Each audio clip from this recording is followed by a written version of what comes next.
Okay, so remember the very last video that I just put up of the Miami-Dade police officer, Damian Cologne, and his crazy ass ex-girlfriend shot him in the head? And the Miami-Dade police director, police chief, whatever you want to call him, was talking about the situation. And I said, I had a video of him coming up. Yeah, this is it. So we're going to watch this one and get a recap. And we're going to proceed. Also, people hate it when I do this. So I'm going to try to again remember 3 times. 92% of people that watch these videos are not subscribed to the channel. You got your phone in your hand, you're at your laptop, click the button, I'll quit the harassment. Now, there's several videos, so I'm going to try to shush while they're playing. Thank you. And developing now, a Miami-Dade police officer is in critical condition after being shot in the head. Authorities say that the person behind the trigger was the victim's ex-girlfriend. Local 10's Trent Kelly live in Miami with details on this investigation. Trent. Yeah, Andrew, that injured officer still here at JMH, listed in critical condition. Officers say he was shot by his ex-girlfriend yesterday. That ex-girlfriend then leaving the scene. Now she is in jail this morning facing several charges as her ex, that officer, continues to cling to life. He's out of surgery and he's been moved over This one is the one we're focusing on right now. to a room. His family's with him right now. A Miami-Dade police officer still fighting for his life at Jackson Ryder Trauma Center. Officer Damian Cologne, a 17-year veteran of the force, remaining in critical condition. He's still with us, and we want to ride that positivity. We ask that the community ride that positivity with us for him and his family. Ride that positivity with us for him and his community. And that's what's going to get us through this. Cologne was off duty early Friday when investigators say his ex-girlfriend shot him in the head outside this Hialeah home. The suspect, Yesenia Sanchez, had previously been arrested back in September after she allegedly hit Cologne before then threatening to hurt herself. This is a domestic violence incident. The shooter is a former Miami-Dade school police officer. Neighbors telling Local 10 they were not aware of any issues between the couple. I'd say hi, and she was super, super, super nice. An emotional scene Friday as Cologne's co-workers gathered outside the hospital awaiting any update on the condition of their injured colleague. We may have different color shirts, but we're all one, and we all want the same thing: to protect our community and protect our officers. Protect our community and protect our officers, okay? And following that shooting yesterday, detectives say Sanchez then fled the scene in her own car. She was later arrested, though, after crashing into several other vehicles a short distance away. She is now in jail this morning, as we mentioned, facing several charges, including attempted first-degree murder and aggravated stalking.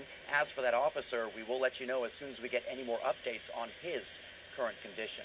For now, though, that is the latest live. Okay, so that's the backstory on this story, because this is the one here that we are focusing on right now.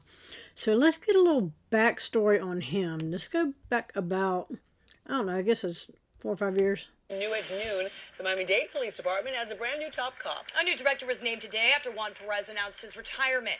Local 10 News reporter Glenna Milberg is live in Doral with who's now taking over. Glenna.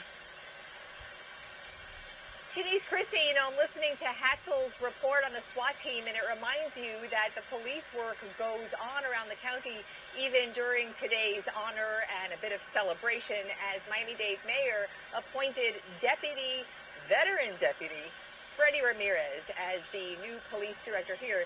This was actually the county's worst kept secret, but now it's official. And now I would like to welcome the new director of the Miami-Dade Police Department, Freddy Ramirez.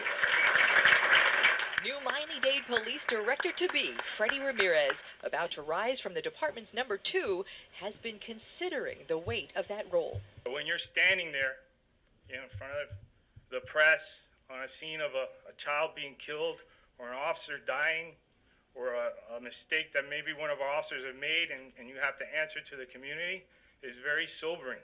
The officially unofficial succession plan has really been in place since Miami-Dade Mayor Carlos Jimenez appointed retiring director Juan Perez 4 years ago. This retirement plan then for 2020. It's been a roller coaster ride because obviously in law enforcement there are many great things. People don't remember the great things, but you certainly remember the bad things, and they stay with you. So I don't want to go there. My top priority is to keep my officers and my community safe. Ramirez brought up gun violence as a focus, still, of the department, protecting his men and women as well as the community. His longtime colleagues describe him as a humble, respectful family man. 2 of his 4 kids are with him today. His older son is a Miami-Dade officer, and his wife, Julie, his sweetheart since Sunset High. Ramirez is scheduled to step into that top role on Monday. Juan Perez's official last day before he retires is Sunday. And after what he did, a very passionate speech about law enforcement and community collaboration, I asked Director Perez, what's next? Are you going to maybe run for office? And he did not say no. I'm Glenna Milberg, live in Doral today, Local 10 News. All right, stop.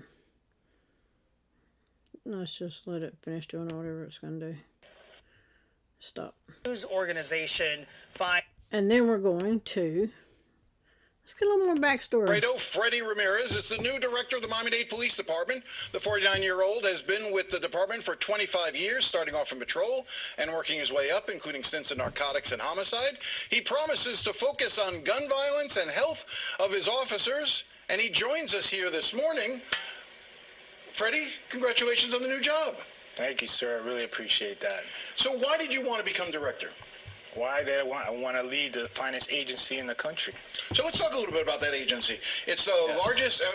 Talk to me about how large an agency you're currently overseeing. Currently, it's the 8th largest agency in the country, the largest in the southeastern United States. Typically, so often we only hear from the director when something has gone wrong. And let's hopefully that we avoid that and you come back in good times and bad and we have these sorts of conversations.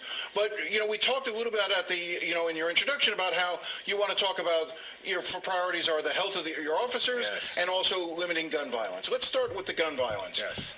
Every director I've ever known has always talked about wanting to limit and restrict and do something about gun violence in the community. And we Not talk about gun violence. continue to have a problem. What can be done?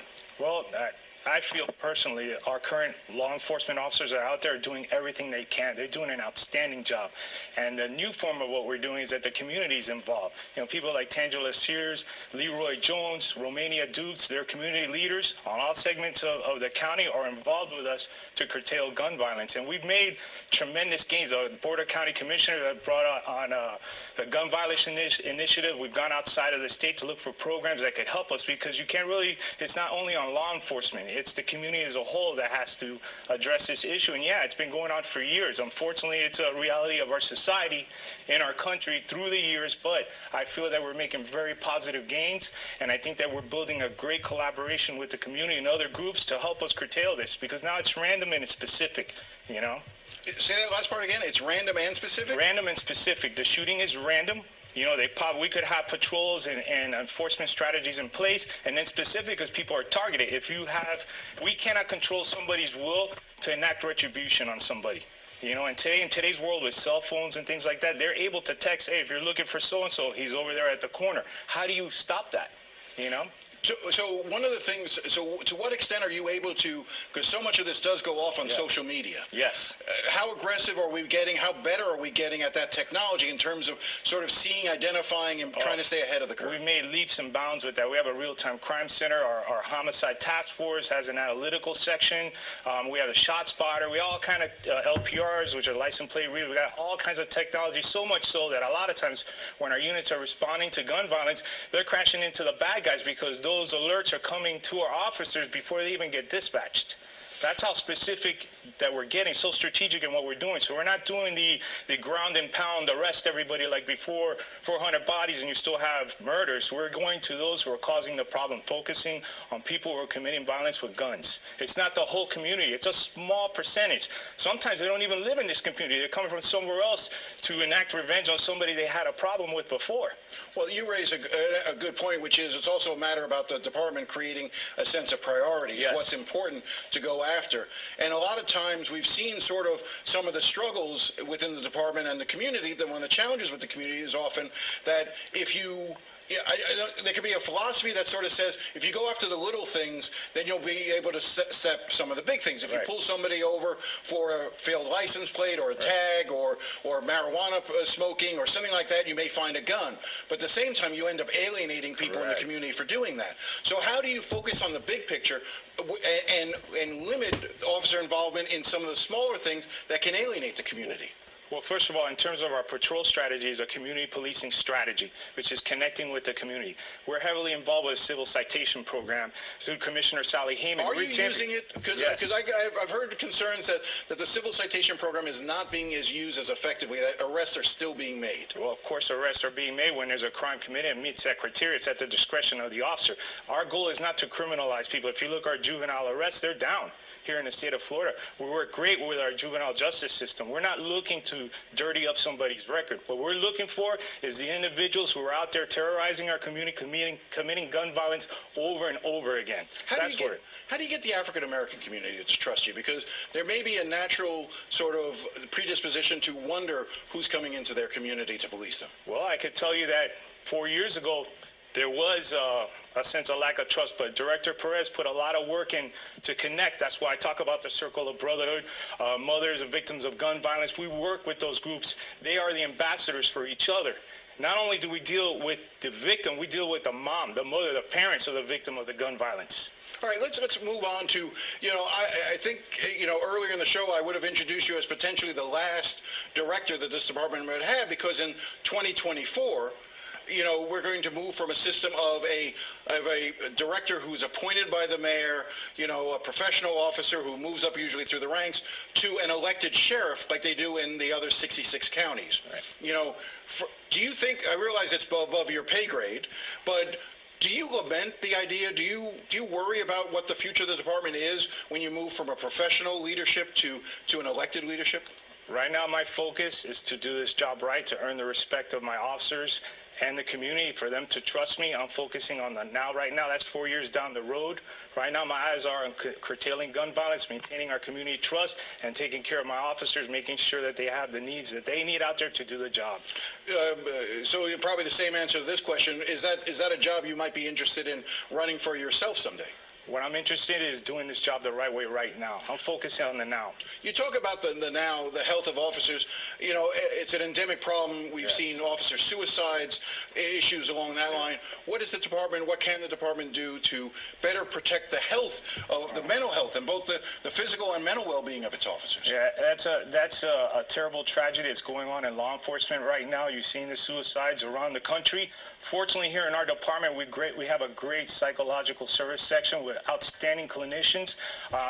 Before it was a stigma amongst officers to go to that. Now we have officers that come. We're developing peer groups as well at the districts. They say that. He says that, but I would wonder what the number is. And as we get further along in this, you'll see why I'm wondering that. Because as we talk about gun violence and all the struggles, it's also my officers that have to face that. When I sit at home at night and the shot spotter goes off on my phone, because I get it real time, and I hear 40 rounds, the first thing I do at my home is turn the radio on. I'm listening because I'm worried for them, because they're the ones that are charging towards that gunfire. And then they see the mayhem. God forbid they're taking the gunfire. They find a victim. It's stressful, and then they go out and do another call. And then the scrutiny that it's out there with law enforcement, the pressures, the technology, they're worried that they're going to make a mistake. Are they going to get in trouble? Are they going to be judged wrong? That all worries me, and that doesn't even go along with their own pressures at home of their life. I always talk about how when we have over 5,000 candidates that put in for this job. After we vet them, we get the best of the best to make it in this profession. You see them in the academy, and they're shiny, but once within 3 years of the job, that they're out there dealing with, the worst worst of the worst, the tragedies, they see people suffering, the day-to-day things, that starts to wear on them. So at home, they'll take their uniform off, but what they carry on their skin stays with them. They go to bed, they deal with that, and then they're always worried because they're the ones that charge forward that they're going to get in trouble.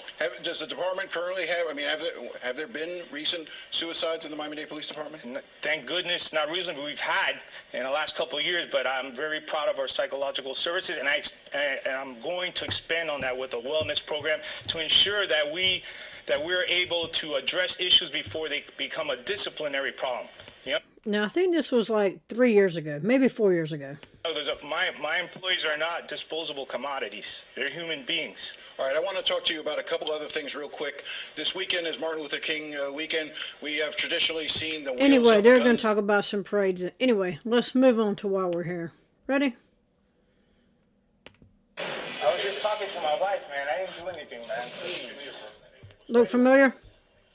Also developing right now at noon, these newly released body cam videos showing the moments Miami-Dade Police Director Freddy Ramirez was handcuffed hours before his suicide attempt. And this all happened while he and his wife were at a sheriff's conference going on in Tampa. Local 10's Annalise Garcia joins us live from Miami-Dade Police headquarters in Doral with the video now released. Annalise. Christy Janice, in this video, we see the moments Tampa police respond to the hotel they were staying at for the sheriff's conference. They were responding to concerns of a witness that had seen Ramirez arguing with his wife and he pulled out a gun. Well, a report from Tampa PD does say that after the incident, after they met with Ramirez, that he did not meet the criteria to be Baker acted, but you see the moment these officers didn't meet the criteria. Somebody calls and specifically identifies whom they made contact with, had a gun, put it in his mouth, and they didn't think it was important enough to take the gun away from him, apparently. And if they say that information was inaccurate, how would somebody know he had a gun? And he does say he has a gun on him. what they went through to try to prevent the tragedy that would happen. Weapons drawn as Tampa police officers make their approach behind a ballistics shield. They're responding to a 911 call claiming Miami Police Director Freddy Ramirez was seen pointing a gun at his face. Step out, show us your hands. It's the police. Step out, show us your hands. Who else is with you? Come on, come back. Okay, step out, your hands up, sir. Step out here. Step out here, man. Come to us. Sir, step out here with your hands up. Is this for real? Hands up. Hands up. Hands up. Hands up, sir. Hands up. What are you doing? All right, let's take a second, okay? You know I'm the director. At least they treat them all the same, because let's not forget, this chief of police. I didn't do anything, so I don't understand. We're just having a heated conversation. We're fine. Tell us what happened outside between you and your wife. We were just talking. That's it. Just talking. I didn't touch her. You're going to ask her. I didn't do anything. Okay. Did you possibly have a gun on you at the time? I have a police gun. Yeah, he has a gun. Somebody matching his description, somebody has called in about somebody that looks just like him putting a gun in his mouth in the front of the hotel. They have made contact with said person, and they know he has a gun. Didn't think it would be important enough to take him away or the gun. Okay. Did anything happen with the gun? No, sir, not at all. Interactions happened? No, sir, not at all. Okay. No. Did you display the gun at all? No, sir. Okay. Okay? We had a discussion. What was the discussion about, sir? Nothing, just talking about marriage stuff. We're good. Stuff that's going on at home. Did he carry a weapon? He has a weapon because he's the director of Miami-Dade Police Department. I understand, we're not talking about putting anyone in jail, but if No. someone's not in a right state of mind, the last thing. No, my husband's fine. He's just mad at me right now. Did it get physical at any point? No. Did he make At any all. threats at any No. point that he wanted to?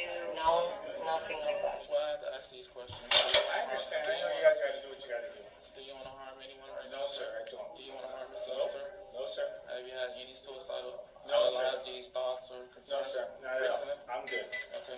Have you made any suicidal threats? No, sir. People get plenty of demons from the job, as you guys all are probably aware of, and I know every button to push. And I'm pushing them today because I normally don't drink, and I drank today. Are you safe? Yes, I am. Do you have any concerns? For my safety, no. Thanks, brother. I appreciate it. And I I did speak to the department today about Ramirez and his condition. They did give us a bit of an update. They tell us that he is still in the hospital in Tampa. He is stable, but recovering well. I'm live in Doral. Annalise Garcia, Local 10 News. Thank you, Annalise. And, well, he's in the hospital and he's recovering. Why was he in the hospital? Glad you asked. Good evening. Off the top at 6 tonight, Miami-Dade Police Director Freddy Ramirez in the hospital in Tampa after shooting himself in the head. The director was in Tampa for a sheriff's conference. Witnesses say he got into a violent argument with his wife moments before the shooting. We have live team coverage from Tampa to Miami-Dade Police headquarters. A violent argument because a minute ago they said it was because of a dispute with law enforcement. In Doral. We begin with Local 10's Annalise Garcia live with the latest on the investigation. Annalise. Good evening. So we heard from the Florida Department of Law Enforcement, which is one of the lead agencies on this case, and they tell us what they know up to now. They confirmed what sources have told us, that this gunshot wound was self-inflicted. They went on to talk about the stresses and how demanding the career of law enforcement is. They talked about Director Ramirez and how he's dedicated nearly 30 years of his life to the safety of Miami-Dade County. This news has shaken the South Florida law enforcement community. The preliminary, and I say preliminary, investigation shows Director Ramirez suffered from a self-inflicted gunshot wound. A devastating incident involving Miami-Dade Police Director Alfredo Freddy Ramirez left the South Florida law enforcement community in disbelief Monday morning. Multiple sources tell Local 10 he shot himself in the car while along I-75 near Riverview in the Tampa Bay area. We also know his wife was with him at the time. Sources say Ramirez and his wife were at the reception for a conference for sheriffs. Running to serve as your next sheriff. He had recently announced he would run for sheriff in 2024. Tampa PD was called to the Tampa Waterside Marriott about a possible domestic dispute. On Possible domestic, and did not take the firearm. Sunday evening around 6:30, Tampa police says they received a call of a male with a gun outside the Marriott Waterside where the conference was being held. A witness told officers what happened, that he saw Ramirez and his wife arguing, and at one point, he put a gun in his mouth. Officers spoke to the couple. Tampa police says Ramirez stated he had no intention to harm himself or others. Now let's remember, this person that called has identified what they look like in the room they're in. His wife also told officers they had an argument, but she did not have any concerns about her safety. Shortly thereafter, he pulled off to the side of the road around mile marker 244. That's when sources tell us the director shot himself in the temple. His wife was in the car. She called 911. Miami-Dade Police tells us Ramirez underwent surgery and he is now in serious but stable condition. The Florida Department of Law Enforcement and Florida Highway Patrol are investigating. Today is a tragic day in Florida, and the law enforcement community stands with Director Ramirez and his family. So the Florida Department of Law Enforcement is still collecting evidence. They are still conducting interviews. They say that this is still very much an active investigation. As soon as we get anything else, we'll let you know. I'm live in Tampa, guys. Annalise Garcia. They won't let you know anything. I have been trying to find it. This is from 2023. Here we go. Anything new? I'm not sure what this is about. Miami-Dade Police Director Freddy Ramirez and his wife Jody releasing a joint statement on what unfolded the night of his suicide attempt. The statement disputes some of the information provided by police. And with that said, NBC6's Steve Litz joining us live now with a closer look at what they had to say. Steve? And hi, guys. This email came out late last night, and it came from high-profile South Florida attorney Kendall Coffey working with the Ramirez family on this situation, and the statement does offer new details, specifically on the report of what a witness reported outside that Tampa hotel regarding a gun. You're going to hear in that statement how they say that's not true. Also, that statement says Jody Ramirez saved her husband's life. I didn't do anything, so I don't understand. Freddie Ramirez and his wife Jody addressing his attempted suicide last month through their attorney, with a statement reading in part, Jody strongly wishes to emphasize that at no time was there even a hint of physical aggression between her and Freddie. See, they keep releasing the same, there was no domestic, something was going on. And we're likely not going to know what it was. So I've got somebody who's supposedly in the front drive with a gun. Hands up, hands up, hands up. Ramirez also denying the report from a witness to a Tampa police officer that he displayed a gun. The reckless allegation that he took out his gun prior to checking out from the hotel that evening is false and unsupported by either witnesses or camera footage. All right, man. The statement also addressing surprise at Tampa police arriving and putting the police director in handcuffs. It was even more shocking that Freddy was put in handcuffs. It is evident that being placed in handcuffs is a profoundly disturbing event. Why would it be shocking? If it was anybody else, they'd be placed in handcuffs. Somebody has called with his description that he has a gun. They found him and he has a gun, and they did nothing about it. And then he shot himself. And for anyone who experiences it, it was especially so for such a distinguished leader of law enforcement. The couple providing more detail about what happened after they left the hotel, headed south on I-75, and that's when they pulled over and Ramirez shot himself. During the drive home, the statement says, with both still bewildered and distraught, Jody was able to grab her husband's arm so that the resulting injury was serious but not fatal. She saved Freddy's life. And that statement wraps with language as to how this is a family matter and how the couple and their 4 kids remain devoted to each other, and they're looking forward to the director leaving the hospital. Live in Doral, I'm Steve Litz. Thanks, Steve. Well, this was, according to this, a year ago, and this is where we're at right now. We're following breaking news right now about Freddy Ramirez, who is returning to the Miami-Dade Police Department, but not as director. County Mayor Daniela Vincava says he is taking on the role of Senior Advisor for Policing and Transition. Senior Advisor for Policing and Transition. They had some domestic shit go down. You're not going to convince me that they didn't. He had enough of it. Pulled off of the side of the road and tried to kill himself. Shot himself in the face. They've done nothing about it. Matter of fact, they brought him back, and they're going to let him still continue to carry a firearm.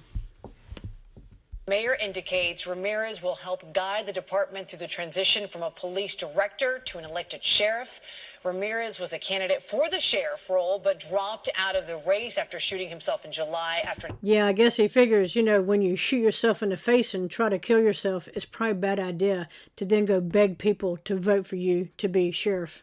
Encounter with law enforcement, and all of this happened in Tampa.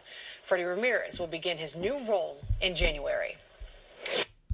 So, that wrapped up pretty quickly. That's where we're at with that one.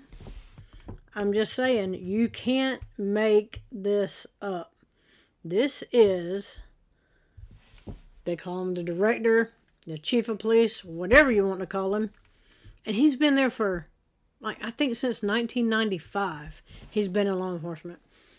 He decided he'd had enough of something, tried to take himself out. And so, what did government decide? Hey, I think it's a good idea to give him a gun back. You can't make this up. Anyway, this is a long video. That's where we're at with this one. I forgot to say it in the middle, but I'll say it now. Let me know what you think about it. Also, 93% of people that watch these videos are not subscribed to the channel. You're at your phone, got your phone in your hand, you're at your laptop. All you gotta do is click the button. I'll stop the harassment. Let me know what you think about this one, and I'm out.